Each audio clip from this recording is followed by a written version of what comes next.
In this video, we will learn how to calculate probabilities using the binomial distribution. The binomial probability refers to the probability that a binomial experiment results in exactly x successes. So suppose the binomial experiment consists of n trials and results in x successes. If the probability of success on an individual trial is p, then the binomial probability would be this. This is the formula. B and x and p, which equals this. Or this is another way to write it out as well. The following notation is helpful when we talk about binomial probability. So x would equal the number of successes that result from the binomial experiment. N would be the number of trials in the binomial experiment. P would be the probability of successes on an individual trial. Q would be the probability of failure on an individual trial, and this is equal to 1 minus p. N factorial is the factorial of n.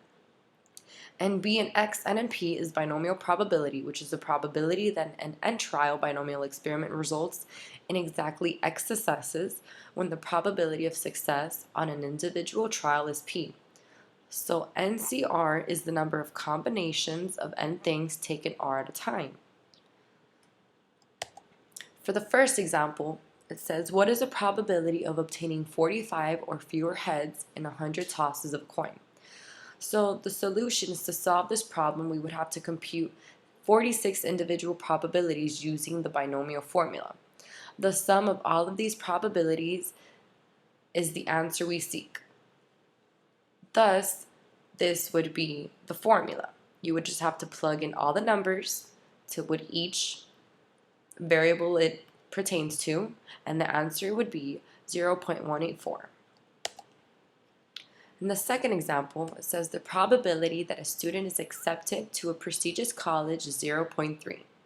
If 5 students from the same school apply, what is the probability that at most 2 are accepted? The solution to solve this problem, we would have to compute 3 individual probabilities using the binomial formula. The sum of all of these probabilities is the answer we seek.